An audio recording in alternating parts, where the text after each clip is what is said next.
말투 하나만 바꿔도 인사평가가 달라진다. 그냥 직장인. 팀장님 보고 드릴 게 있습니다. 센스 있는 직장인. 팀장님, 지금 잠시 시간 괜찮으세요? 보고 드릴 게 있습니다. 볼수록 기분 좋은 사람으로 만들어주는 메이크업 말투 3단계 전략. 직장인 자기계발서 1위. 모든 관계는 말투에서 시작된다. 위즈덤 하우스 미디어 그룹. 다이어트를 위한 꿀팁! 동결건조 채소와 곡물, 단백질, 그리고 효소와 비타민, 미네랄로 만든 다이어트 전용 그린 스무디로 하루 한두 끼만 바꿔 드세요. 비타샵 그린 스무디 다이어트 1522-6648 1522-6648 혹은 비타샵을 검색해주세요. 엄마! 가글 했는데 입에서 뭐가 나왔어. 그거 올리덴탈 체크 가글이라 그런겨. 지금 쓰고 있는 가글 사용 후 확인해 보셨나요? 무색소, 무알콜, 무계면 활성제의 올리덴탈 체크 가글은 쉽게 나온 입안의 이물질을 눈으로 확인할 수 있습니다. 딴지마켓에서 판매 중입니다. 한글도 남보다 빨리 깨치고 참 똑똑했는데 갈수록 실력이 뒤처지는 것 같아 걱정이에요. 혹시 초등학교 교과서 본 적 있어요? 어려운 어휘가 너무 많아요. 학교에서는 어휘 개념을 하나하나 설명해줄 시간이 정말 부족하잖아요. 그럼 어떡하죠? 내 아이의 어휘만큼은 내가 책임져야죠. 어휘 공부의 정성. 초등어휘 3000, 초등어휘 5000. 검색창에 초등어휘 3000을 쳐보세요.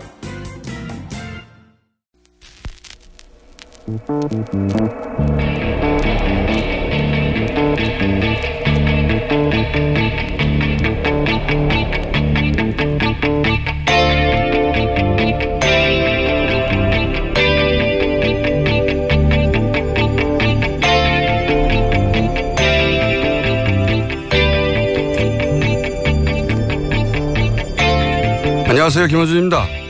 그러면 제가 물어보겠습니다. 네. 지금 남양주에서 비프로닐이 검출이 됐잖아요. 예. 그러면 그 검출된 것이 어디로 갔습니까? 유청 추리를 알고 있습니까? 어디로 가 있어요 지금? 추적하고 있고요. 하고 있다는 게 무슨 소리입니까? 지금 추적할 수 있는 그 맥이 다 있는 거냐고요. 중간 수입 단계 수입체들한테 가서 다 수거 지금 조치를 하고 있습니다. 수거를 도대체 어디로 간지를 알아야지 수거를 하는데 거기서 간 게 어디로 갔습니까? 자유한국당 김승희 의원이 국회 복지위에서 류영진 식약처장을 상대로 살충제 계란 유통 상황에 대해 질책하는 내용입니다. 류영진 식약처장이 임명된 지 한 달 만에 살충제 계란 사태가 터졌다고 해도 정부의 소관부처장은 제가 한 달밖에 안 돼서 라고 변명할 수가 없죠. 한 달이 아니라 임명 단 하루 만에 사고가 나더라도 국민 정부의 책임을 소관부처의 장에게 묻는 게 당연합니다. 그러라고 정부가 있는 거고 그러라고 부처의 장이 있는 거죠. 그런데 작년 국정감사 때 기동민 의원이 살충제 계란 문제를 최초로 지적하면서 밝힌 바로는 2014년, 2015년, 2016년 계란의 농약 잔류 검사가 전무했습니다. 그렇게 농약 잔류 검사가 전무했던 2014년, 2015년, 2016년에 식약처 차장과 처장을 했던 사람이 바로 김승희 의원이죠. 전 국민이 현 식약처장을 질타해도 적어도 김 의원은 그러면 안 되는 거죠. 똥을 싼 당사자가 똥을 치우는 사람한테 이러는 건 웃기는 겁니다. 김호준 생각이었습니다.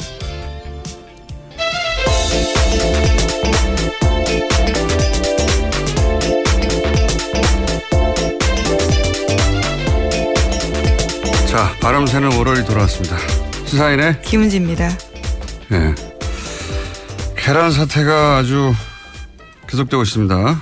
네, 지난주에도 계속해서 전해드렸는데요. 관련 뉴스가 있죠? 네, 오늘 아침 한겨레신문 단독 보도부터 전해드리겠습니다. 네. 농림축산식품부가 지난 4월에서 5월에 이뤄진 친환경 달걀 검사에서 살충제 성분 검출한 다음에 해당 농가의 달걀을 폐기하도록 조치한 사실이 뒤늦게 확인됐다라는 겁니다. 농심부는 폐기 처분을 내린 당시에는 물론이고요. 살충제 달걀 파문이 일고 나서도 이런 내용을 공개하지 않았다라고 지적하고 있습니다. 그렇군요. 4월에 했는데 이미 발표를 하지 않았다. 네, 특히 해당 장관은요. 지난 17일에 국회에 출석해서 프로노빌, 그러니까 지금 문제가 되고 있는 성분에 대해서는 검출되지 않았다라고 밝히면서도요.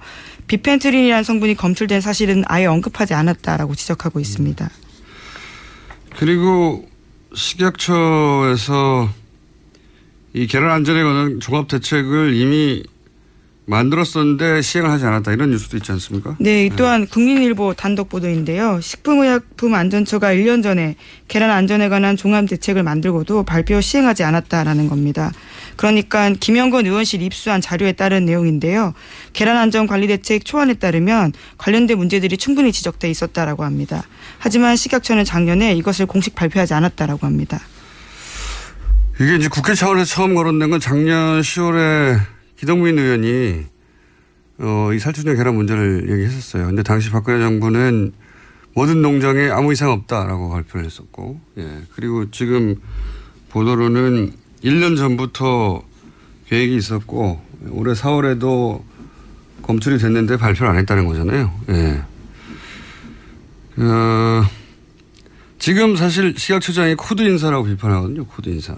예. 노무현 정부 때 만들어진 단어인데 원래 이제 정치는 자기들 정치적 가치관을 국가 정책으로 실현하려고 집권하는 거기 때문에 자기 정치 철학과 같은 사람들로 원래 정부를 구성하는 거예요. 예, 당시 노무현 대통령의 반박이기도 했었습니다. 전 세계가 다 그런 겁니다. 코드가 맞지 않는데 코드를 어떻게 꼽느냐라는 거였는데요. 누가 정반대 주장하는 사람들은 정부를 구성합니까? 근데 이 공격거리가 안 되는데 이걸 공격하는데 식약처장이 지금 코드 인사냐 아니냐는 지금 사태하고는 무관한 거죠. 이게 몇 년간 살충제를 계란에 뿌려온 게 한 달 전에 임명된 식약처장이 뿌리라고 한 게 아니잖아요. 근데 물론 그 누적된 문제를 지금 네. 어떻게 대처할 것인가. 네, 관리 책임도 문제는 있긴 있습니다. 그거는 이제 현 식약처의 비판 받을 수 있는데 그 이전의 문제들, 누적돼 온 기관의 문제들 지금도 대부분 박근혜 정부 시절에 이렇게 저렇게 했다는 거 아닙니까? 예. 그리고 최근 3년간 식약처에서 혹은 정부에서 농약 검사를 안 했다는 게 이미 작년 10월에 밝혀졌고. 근데 그 시절에 식약처장이 이렇게 따져 묻는 거는 이건 말이 안 되는 염치는 있어야죠. 내가 있을 때 검사했었어야 하는데 못해서 죄송하다 하고 사죄를 해도 못할 판에 그걸 따지는 건 정말 웃긴 일이죠. 근데 어쨌든 저희가 이 살충제 계란 관련해서는 오늘 3부에서 독성에 관한 최고 전문가를 모시고 사람들 제일 궁금한 게 그거거든요. 뭐가 되나. 그렇죠. 아무래도. 네, 뭐가 되나. 왜 이렇게 오랫동안 이런 일이 있었나. 따져볼까 합니다. 자, 계란은 그렇고요. 다음 뉴스는요? 네, 국정원 적폐청산 TF 관련 소식도 계속해서 전해드리고 있는데요. 그 소식도 전해드리겠습니다. 민간인 댓글팀장 30명에 대한 정보 등이 검찰에 넘겨졌다라는 뉴스는 이미 전해드렸습니다. 그런데 이들에 대한 새로운 소식이요. 오늘 아침 한겨레신문 보도로 나왔습니다. 이들 대부분이 이명박 전 대통령 지지단체 소속이라는 건데요. 해당 단체 이름은 자유주의 진보연합, 선진미래연대, 자유한국연합 등입니다.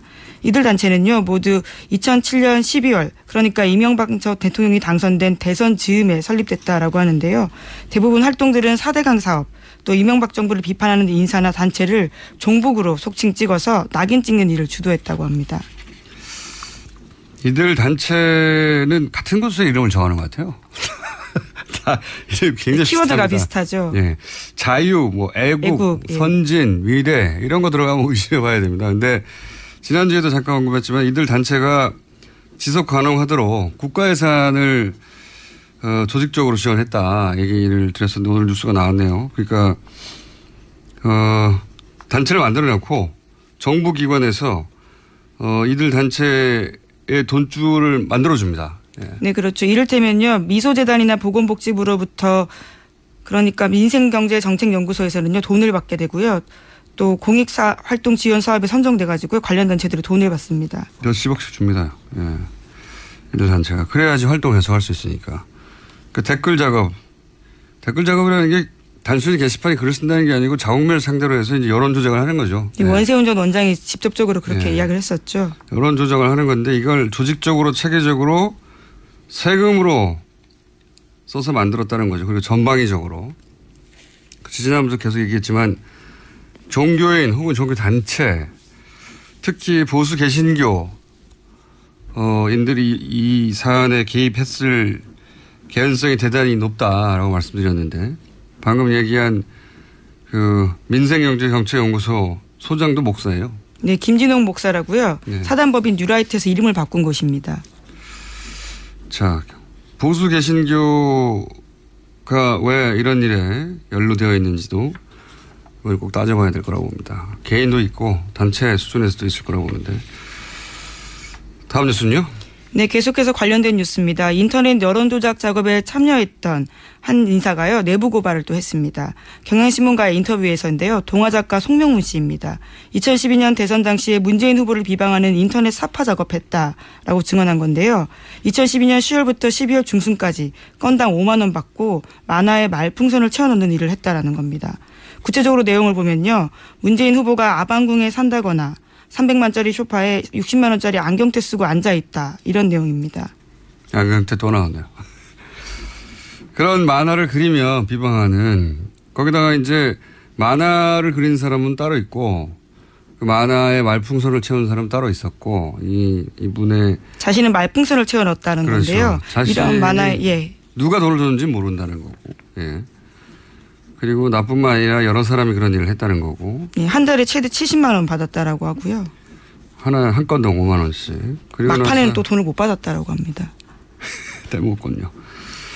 그리고 나서 그렇게 그리면 지금 아까 얘기했던 그런 보수단체, 예, 보수단체 무슨 청년연대 이런 데서 뿌리는 거죠. SNS 통해 가지고. 예, 이렇게 조직적으로 한 거예요. 이 돈이 다 어디서 나왔나? 철저히 파헤쳐서 연루된 사람들은 다시는 공직에 있지 못하게 해야 되고 지시한 사람들은 엄벌에 쳐야 되죠. 일단 국가 세금을 하지 않겠습니까? 자기 주머니 돈을 털었을 리가 있나요, 이런 걸. 자, 다음 뉴스는요. 예, 적폐청산 관련해서 계속 뉴스 전해드리면요. 지금 공식적으로 국정원이 꼽고 있는 적폐청산 리스트가 14가지입니다. 그중에 또 하나 내용인데요. 우병우 전 민정수석과 관련된 국정원 내부 보고서도 언론에 폭로가 됐습니다. SBS가 보도한 내용인데요. 국정원의 국내 정보 수집을 총괄했던 추명호 전 국장이 우 전 수석과 지나친 유착관계에 있다라는 보고서 내용이 담겨 있다고 합니다. 국정원 보고서가 그렇다는 거죠. 예, 그렇죠. 관련해서 이미 이 내용들은요, 지난해 10월 달에 최순실 게이트 터지면서 나오긴 했었는데요. 국정원은 그것보다 1년 8개월 전에 이미 알고 있었다라는 거죠. 국정원이 뭐 최순실 모를 리가 있을 수 있습니까? 이 추 전 국장은 결국 최순실 라인 아니냐 이런 의혹을 계속 받아왔죠. 이 3인방한테 직보했다. 예. 네, 직보했다. 국정원 내에도 예, 최순실 라인이 있었던 것이고 그 연결고리에 추국장이 있는 거 아니냐 라는 의혹 제기가 있는 겁니다. 내부적으로도 그렇다라는 보고서가 나왔지만요. 추 전 국장은 아무런 징계 없이 퇴사했습니다. 그러니까요. 여기 대해서 당시 이병기 국정원장도 이 보고서 내용이 사실이라고 했죠. 예. 그러니까 최순실 라인이 맞는 거죠. 예. 그러니까 여기저기서 직거래했던 사람들이 나오는 겁니다. 보고서 국정원 내부 보고서가 추 국장이 소위 3인방에 직보했다 하는 것도 파악하고 있었고 전 국정원장이 보고서 내용이 사실이라고 했으니까 징계 대상인데 예. 지금은 그냥 아무 문제 없이 퇴직을 했고 지금이라도 따져야죠. 다음 뉴스는요. 네, 또 하나 더 전해드리면요. 국정원 적폐청산 TF에서 하고 있는 건 중에 하나가 속칭 최동국 사찰 건입니다. 이와 관련해서 국정원이요, 당시에 직원을 재조사했다라고 합니다. 굉장히 웃긴 사건이죠. 이때 국정원 직원이 최 총장을 뒤조사했는데 어떻게 한 거냐? 그래서 혼자 했는데 뭐 어떻게 시작한 거냐? 강남의 한 식당 화장실에서 듣고 예. 우연히 첩보를 들었다라는 거죠. 예. 꼬리 자르기를 해도 검찰총장을 날리는데 국정원 직원이 식당 화장실에서 우연히 듣고 했다는 게 말이 됩니까? 예. 꼬리 자르기를 한 건데 해도 좀 폼나게 하면 안 되나요? 하지만 여전히 국정원 적폐청산 TF 가서도요, 해당 직원은 똑같은 주장을 하고 있다고 합니다. 화장실에서 들었다고요. 확인할 수가 없잖아요. 지시를 받고 했다고 하면 윗선이 문제가 되니까 화장실에서 듣고 혼자서 했다는 겁니다. 혼자서. 예. 네, 그래서 지휘선상에 있는 서천후 당시 2차장 등에 대한 조사도 검토하고 있다고 합니다. 인정하지는 않겠죠. 어쨌든 그 사안도 지금 조사 중이다. 다음 뉴스는요? 네, 오늘부터 한미 군사훈련인 을지 프리덤 가디언 연습이 시작됩니다. 고조됐던 한반도 군사적 긴장에 비춰볼 때는요, 올해 군사훈련은 강도가 높지 않다라는 반응인데요. 훈련에 참여하는 미군 규모가 지난해보다 30% 줄었기 때문입니다. 알겠습니다. 관련 뉴스는 저희가 쭉 전해드렸는데 이제 북한과 관련된 이거 관련해서 지난주에 스티브 배넌 인터뷰 말씀드렸었죠. 그때 배넌은 주한미군 철수 얘기했었는데 제가 경질 될 것 같다고 자기가 철수하자고 한다고 되냐고 뉴스가 아니라고 그랬었는데 결국 경질됐어요. 네, CNN이 그 해당 발언들이 경질 결정타가 됐다라고 알리기도 했습니다. CNN은 그랬는데 그보다 훨씬 더 내밀한 미국 정치 얘기를 하는 포린 폴리시 같은 전문지, CNN은 그냥 대중지죠. 포린 폴리시는 전문지고, 전문지 분석을 보면 저는 포린 폴리시 따로 봅니다. 갑자기 왜 여기서 갑자기 깨알같이 자랑을 하시는 건가요? 생각이 나서. 이게 밀려난 건 그런 발언 때문이 아니다라는 분석이 있어요. 뭐냐면 여기는 이제 전직 외교관이나 전직 관료들이 혹은 전문가들 분석해서 많이 쓰거든요. 네, 정치 전문 분석 매체죠. 폴리티코. 포린 폴리시에서 재밌는 기사가 있어서 이 관련해가지고 뭐냐면 트럼프 대통령은 뉴스에서 자기보다 이름이 자주 등장하는 사람을 자른답니다. 이 분석은. 질투심에 의한 해고라는 건가요? 그러니까 배넌도 최근에 뉴스에서 주목도가 굉장히 높아지고 그래서 견딜 수 없어서 잘라버린 거라고 하고 이 예를 쭉 듭니다. 그러면서 예를 들어서 국가안보보좌관 플린 러시아 스캔들에 연루돼서 잘렸다. 네, 그렇게 알려져 있죠. 이게 이제 예를 들어 CNN 같은 대중지의 분석이라면 여기서는 그게 아니고 플린이 러시아 스캔들에 연루됐다고 했을 때는 안 잘랐대요. 그런데 이제 플린이 점점 이름이 자주 등장하자 자신이 다른 누구보다 주목받는 걸 좋아하는 사람이 트럼프 대통령인데 그래서 백악관 공식기구를 통해서 발표를 안 하잖아요. 트럼프 대통령은 국가 정책과 관련된 중요한 결정을 먼저 트윗해버립니다. 그렇죠. 트윗으로 그냥 해버리는데 그래서 자기보다 뉴스에 더 많이 나오는 순간 트럼프 에고를 건드려서 잘린다는 공식이 있답니다. 개인적으로는 이 분석에 동의하는 게 제가 오랫동안 정치인들 봐왔는데 그 의사결정을 보면 조국과 민족을 위해서라고 포장을 하지만 실제 보면 대단히 찌질하고 사적이고 사소하고 자기 기분이 나쁘다든가 아니면 죄가 밉다든가 얄미워 죽겠다든가 이런 걸로 결정해요. 네. 그걸 이제 공적인 양 포장하는 경우가 아주 많죠. 그래서 저는 이 분석에 동의하는 바입니다. 그렇죠. 아니 대통령이 이렇게 찌질하겠냐. 대통령 사랑 아닙니까? 미국 대통령은. 그럴 가능성이 있다. 좋지 않은 리더의 대표적인. 아니 많은 정치인이 리더일 수 있을 것 그런 같은데. 사감으로 정치를 하는데 그래서 역사는 그렇게 사소한 일로 움직인다 이거죠. 하필이면 그런 사람들 중요한 직책에 가 있어서. 근데 어쨌든 이 거창하게 뭐 백인주의하고 막 복잡하게 분석하는데 그게 아니고 뉴스에 너무 많이 나와서 잘렸다라는 게 이 포리폴리스의 분석이고 저도 동의하는 바다. 하지만 또 새로운 자신의 매체로 또 돌아가기로 했기 때문에 여전히 뉴스에 많이 나올 가능성이 있지 않습니까? 그건 자기 매체고요. 다른 뉴스가 다뤄주는 건 다른 거죠. 자, 오늘 여기까지 하겠습니다. 지금까지 시사인의 김은지였습니다. 감사합니다. 골반 잡자 바로 잡자 바디로직 허리 통증 바로 잡자 바디로직 2017년 쿨 썸머 바디로직 라이트 출시. 통기성이 좋아 땀 걱정 없이 한여름에도 쾌적하게. 입은 듯 안 입은 듯 가벼움의 신축성은 그대로. 자세가 좋아지는 골반 교정 타이즈 바디로직 검색창에 골반 교정 바디로직 라이트. 아무도 묻지도 따지지도 않고 가입하셨다고요? 보험은 너무 어려워요. 걱정 마십시오. 마이보험 체크가 도와드립니다. 1800-7917 마이보험 체크로 지금 전화 주세요. 1800-7917 이미 가입한 보험이나 신규 보험도 가장 좋은 조건을 체크해서 찾아드립니다. 인터넷 한글 주소 마이보험.com 또는 카카오톡에서 아이디 검색 마이보험을 친구 추가하여 상담하실 수 있습니다. 모닝똥? 제겐 사치였죠. 내가 토끼인지 토끼똥이 나인지 내가 변을 본 것인지 변을 당한 것인지 나는 바나나이고 싶다. 간혹 구렁이이고도 싶다. 미궁 대장사랑! 빅동의 추억 미궁 대장사랑이 찾아드립니다. 혈중 콜레스테롤 개선과 배변 활동에 도움을 주는 건강기능식품입니다. 검색창에 미궁 대장사랑. 미궁 장사랑 이름 바꿨어요. 프로바이오틱스 12종 추가. 미궁 대장사랑.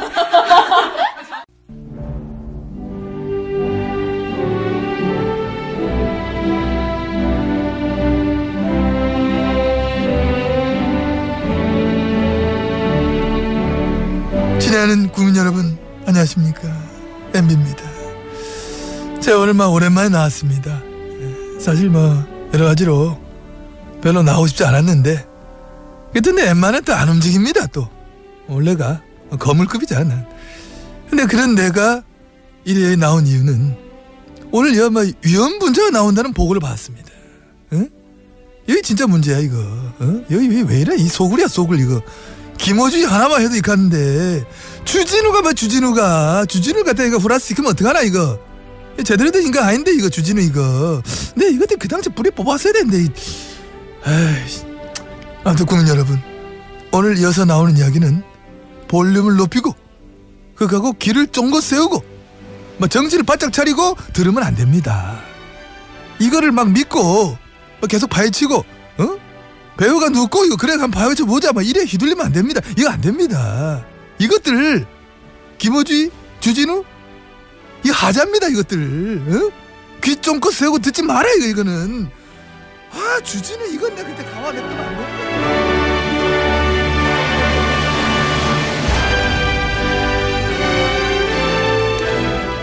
최근 국정원 댓글 사건부터 시작해서 이명박 전 대통령 이름이 자주 등장하죠. 이명박 전 대통령 관련 사건 중에 가장 오래되고 가장 유명한 건 다들 아시다시피 BBK입니다. 이 BBK 관련해 완전히 새로운 단서가 처음으로 나와서 오늘 공개합니다. 네, 주진우 기자 나왔습니다. 안녕하십니까? 안녕하십니까? 예, BBK 사건은 워낙 오래돼서 간단하게 사건 개요 중요한 몇 가지만 짚고 넘어가겠습니다. 우선 다스라는 회사 기억나실 텐데, 다스 이명박 전 대통령의 형 이상은 씨와 처남 김재정 씨의 공동 명의로 된 현대자동차 시트 납품 회사죠.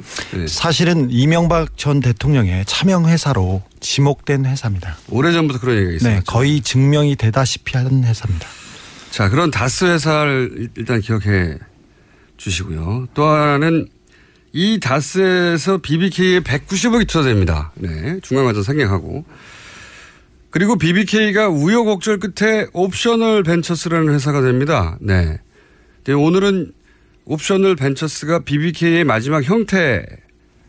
이것만 기억하시면 되는데, 이 옵셔널 벤처스가 주가 조작으로 소액 투자자 얼마를 손해를 입혔죠? 약 600 아니에요? 600? 600여 명입니까? 600억. 사람은 5천여 명, 액수는 1,000억 원대입니다. 1,000억 원대입니까? 네. 네.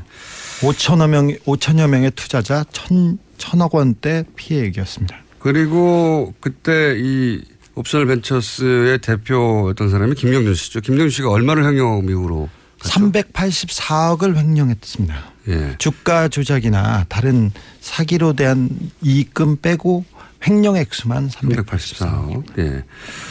여기까지 이제 기억을 떠올려 보시고, 이때 김경준 씨가 미국으로 가면서 투자금을 돌려주고 가요, 일부를. 네. 투자자들이 이명박 전 대통령 가까운 사람들이었어요. 예. 그러니까 개인 투자자들 말고 네. 큰 덩어리의 투자자들, 이 투자자들 이명박 전 대통령과 가까운 투자자들에게만 돈을 돌려주고 갑니다. 그렇습니다. 삼성생명, 심택, 하나은행 이렇게 이명박 대통령 친분이 있는 사람들한테만 돌려주고 갑니다. 그렇죠. 이상한 일이죠. 도피할 거면 그냥 도피하지 왜 이명박 전 대통령과 친분이 있는 투자자한테만 돈을 돌려주고, 개인 투자자들 돈은 돌려주지 않았어요. 물론.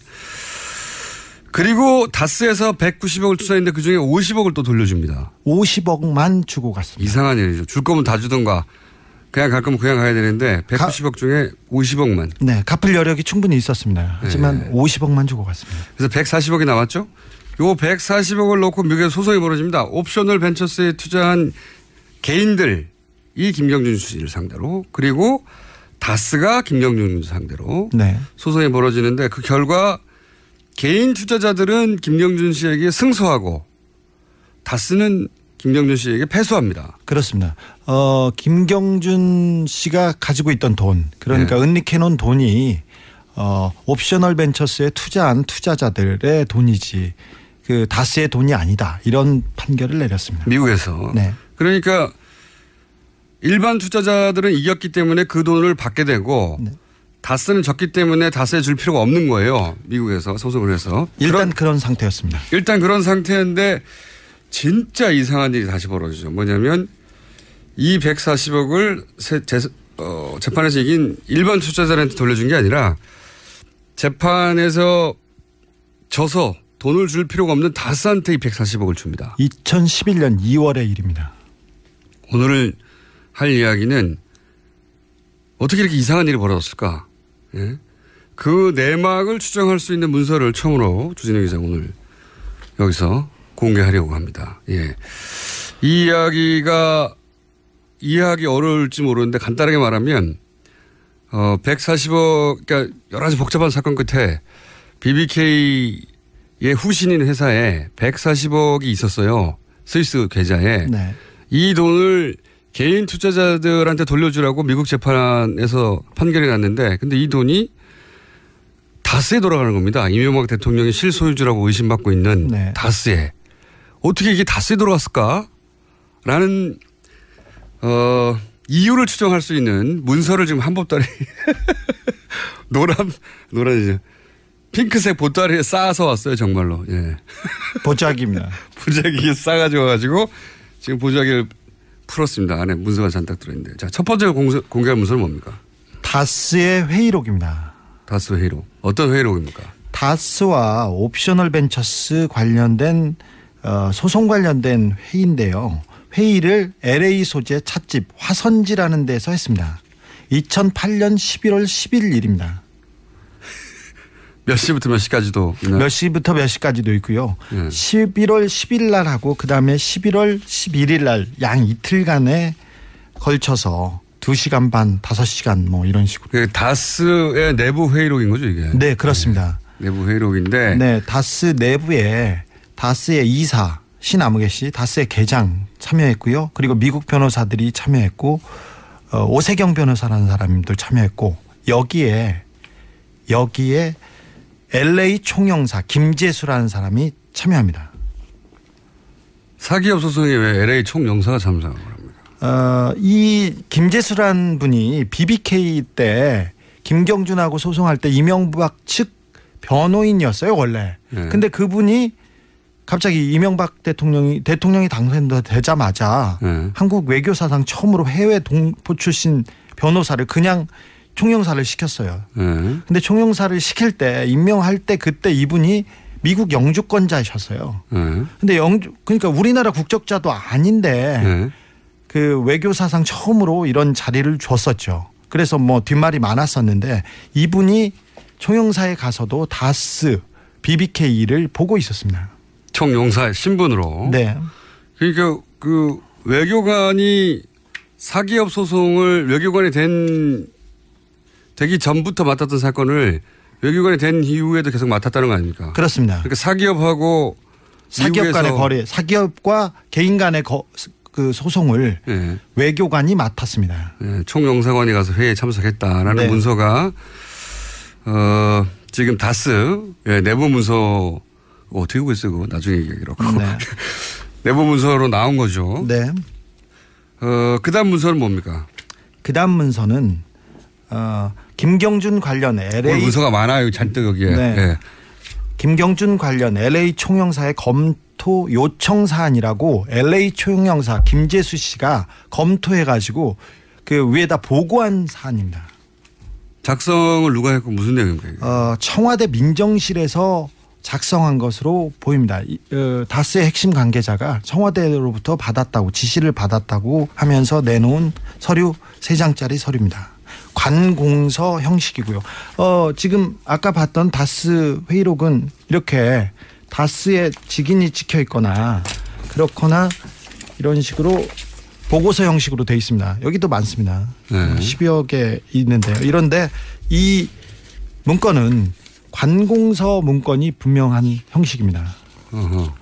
그러니까 청와대 민정에서 만든 문건인데 네. 내용이 김경준과 옵셔널 벤처스 소송 관련해서 네. LA 총영사에게 네. 이러저러한 사항을 검토하고 그러고 나서 그 결론을 정리한. 네, 그렇습니다. 이 문건의 내용을 보면 스위스 계좌에 대한 동결 조치 필요, 한국 정부 차원의 동결 요청 가능성 그렇게 하면서 에리카 김 이보라에 대한 범죄인 인도 청구는 어떻게 해라. 그리고 어떤 수사를 근거로 동결 요청 가능한지 그리고 해외 도피 사범 시효 정지 규정을 인도 청구에 가능한지 이것도 하라고 합니다. 결론은 이렇게 나옵니다. 한국 정부 차원에서 스위스 계좌의 동결 요청은 어려운 것으로 보임. 그러면서 다른 내용을 추가 검토하라고 지시한 내용입니다. 이게 어려운데 요약하면 이런 겁니다. 그러니까 청와대 민정에서 옵셔널 벤처스와 개인 투자자 간에 벌어진 소송이 아까 있다고 그랬지 않습니까? 140억 돌려받기 위해서. 그 소송 쟁점이 뭔지 어떻게 해결할 건지를 LA 총영사 민정이 외교관한테 사기업 소송을 쟁점을 정리해서 보고하라고 한 거예요. 이해하셨죠? 예. 이때 청와대 민정이 누굽니까? 담당자는 있습니다. 담당자는 있는데 이름 밝힐 수 없나요 지금? 네. 누군지 알지요, 저는. 알겠어요. 그러니까 이게 내용이 그러니까 요약하면 이런 거네요. 스위스 계좌를 동결 가능한지 검토해라. LA 기업의 국내 소환 보니까 문서에 미 국세청 IRS 요청 사항 이런 거. 네, 그렇습니다. 네. 목적이 뭡니까 이런 걸 검토하라게 한? 다스가 돈을 받기 위해서 정부 차원에서 뭘 도와줘야 될지, 뭐가 안 되고 있는지 그런 거를 중간 체크하고 지시하는 내용입니다. 그러니까 140억이 개인 투자자한테 넘어갈까 봐. 네, 그렇습니다. 그걸 어떻게 막을 것인가. 네. 다스가 그 돈을 어떻게 받을 것인가. 네. 140억을 어떻게 뺏기지 않을까 하는 거를 청와대에서 의논을 한 거예요. 청와대가. 네. 청와대가 사기업이 소송에서 져서 그 돈을 개인 투자자들이 가져갈까 봐 그걸 어떻게 막지 하고 회의를 한 내용이고 이 문서를 그럼 누가 가지고 있었습니까? 이 문서는 그 다스에서 이 청와대와 다스 간에 이 문제를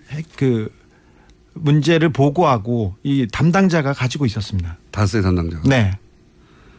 다스는 청와대하고 이 BBK, 옵셔널 벤처스가 결국 BBK거든요. 네. BBK 문제를 그 돈 문제를 해결하기 위해서 계속 청와대하고 연결하고 있었다는 거죠. 직통 라인이 있었습니다. 주로 팩스로 이렇게 했는데 다스는 이명박 전 대통령 게 아니잖아요. 아니, 전혀 아니죠. 공식적으로는. 네, 공식적으로는. 그런데 대통령이 되고 나서 네. 다스가 이명박 전 대통령에 직보했다. 네.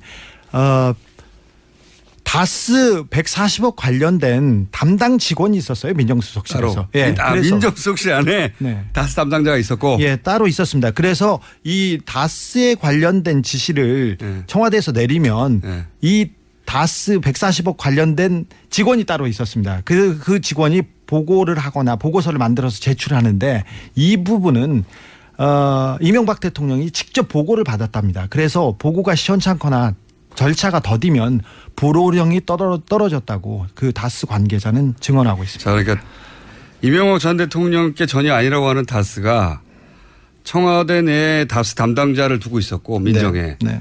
그 다스 담당자하고 그러니까 청와대 내 다스 담당자와 다스 내에 이 BBK 담당자가 서로 계속 연락을 주고받았고. 네.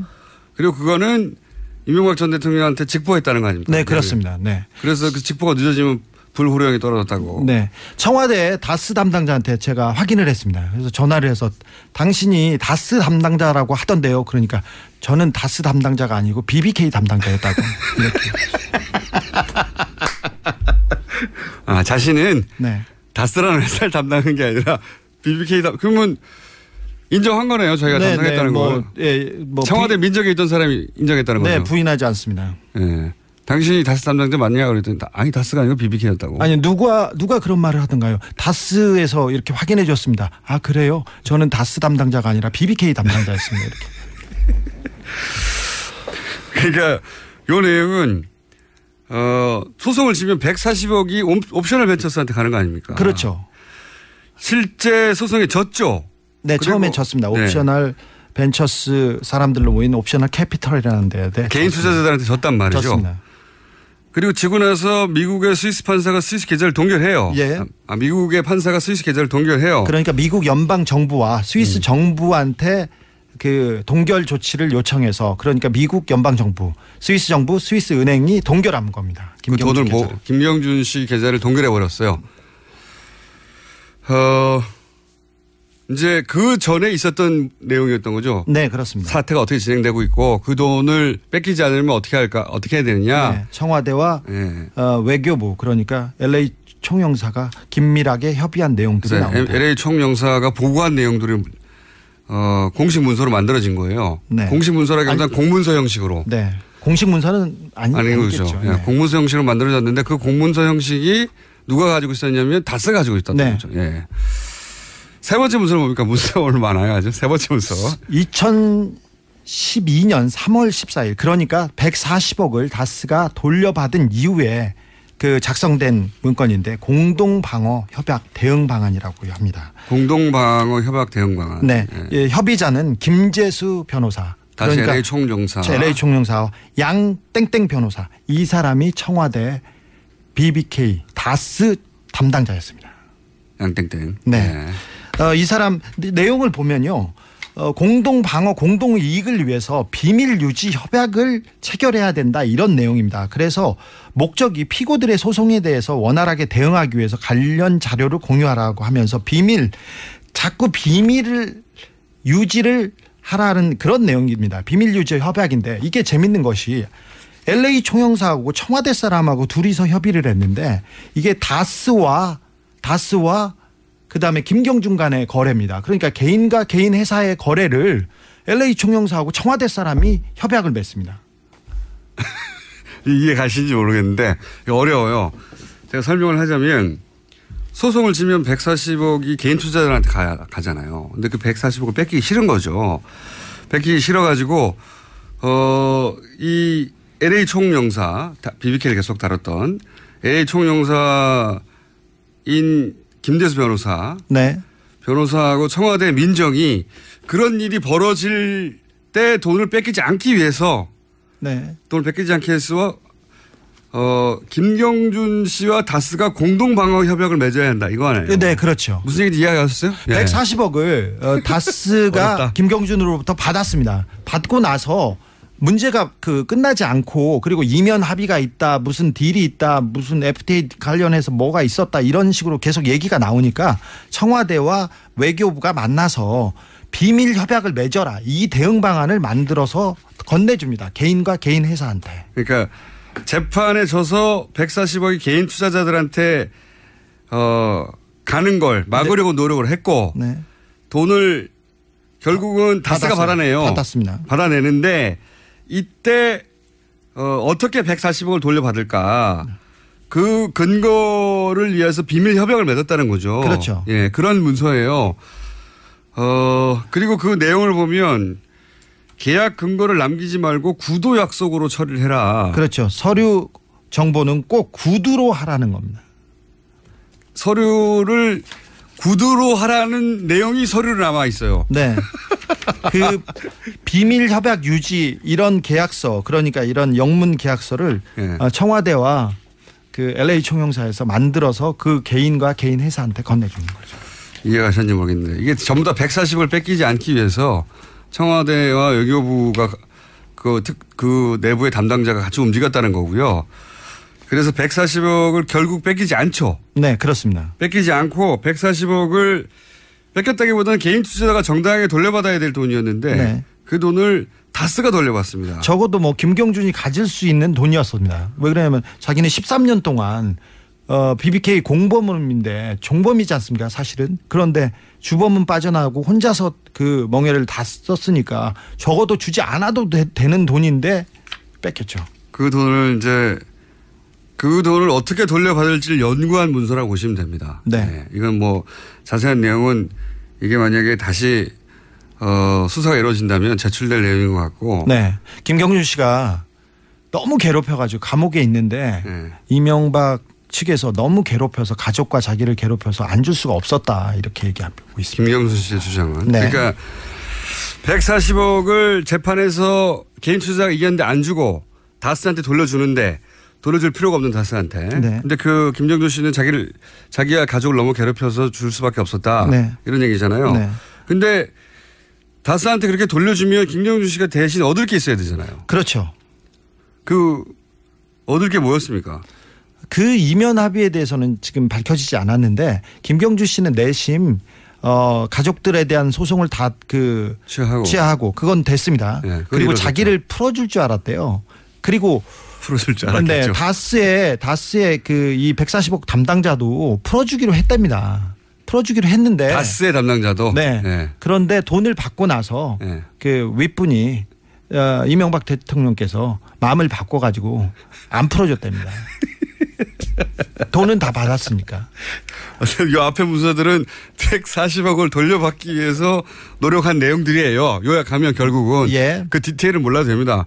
그런데 그게 이제 문서로 확인됐다는 게 처음인 거고, 그런데 그 140억을 돌려주면 가족도 안 괴롭히고 자기도 풀려날 줄 알았는데 다스 담당자도 그렇게 알고 있었는데 근데 그냥 안 풀어준 거 아닙니까? 그냥 입을 싹 씻었다. 그런 내용이고요. 실제 그러고 나서 140억을 다스가 받고 나서 당시 기소중지 상태였던 에리카 김이 입국을 했죠? 예, 입국해서 이틀간 조사를 받았습니다. 서울지검 특수일부에서. 관련 혐의를 다 털고 다시 출국을 했죠? 네. 그때 인터폴에 수배를 하겠다 아니면 범죄 인도인 조약을 진행하겠다 이렇게 협박을 했는데요. 아무것도 무혐의로 털어주고 바로 보냈습니다. 네. 그게 그러니까 이 140억 딜의 패키지의 일부가 아닐까 이런 추정이 가능한 거죠. 네.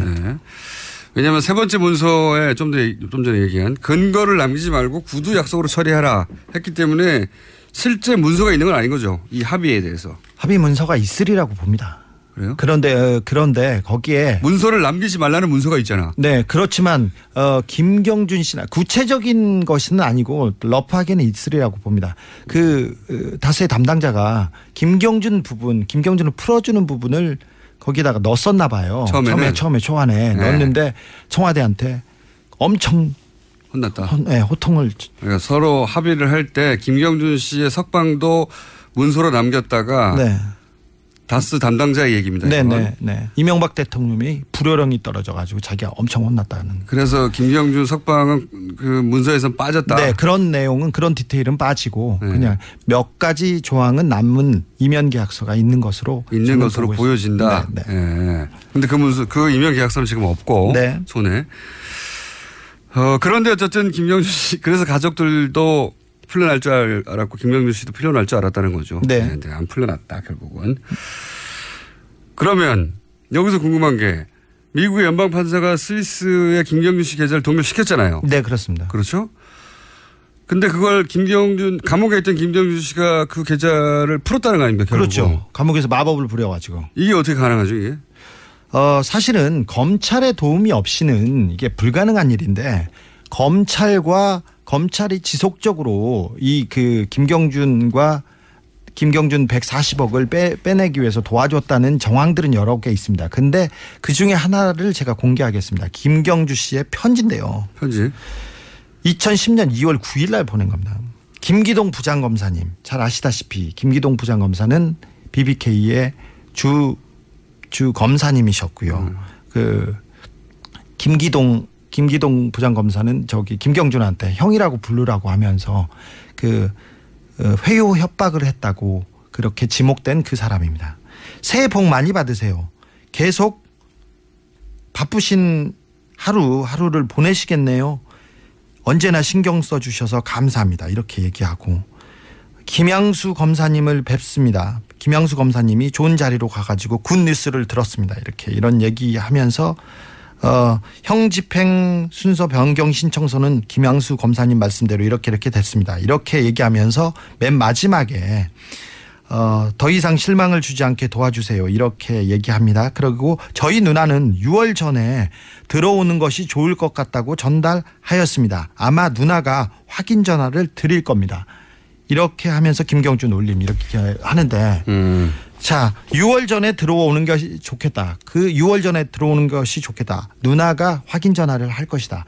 이 딜 관계에 관해서 김경준이 계속 검사하고 얘기하고 있었던 정황이 보입니다. 형 집행 순서를 바꾼다는 거는 미국에 가서 형을 사는 게 가능해진다는 얘기거든요. 여러 가지 얘기가 뭐 그 편의를 봐주기로 했고. 김경준 씨가 미국으로 이송되는 걸 원했고. 네, 뭐 그렇죠? 이런 식이죠. 그래서 신청서 허락을 도와주셔서 감사합니다. 정말 감사드립니다. 이런 내용이 있습니다. 김경준 씨가 미국으로 한국을 떠나서 이송되는 걸 원했고 그런 걸 이용해서 그리고 누나를 털어주는 거를 털어주길 원하는 걸 이용해서 이런 딜을 시도한 것으로 보이는 내용이네요. 네네, 그렇습니다. 네, 검찰과는. 네.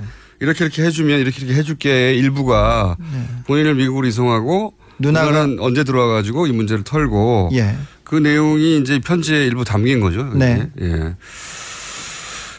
그러면 이 민정에 있던 안모 인사나 외교부 인사가 자신들이 이 사건에 BBK 사건에 연루돼 있다는 걸 인정하긴 했습니까?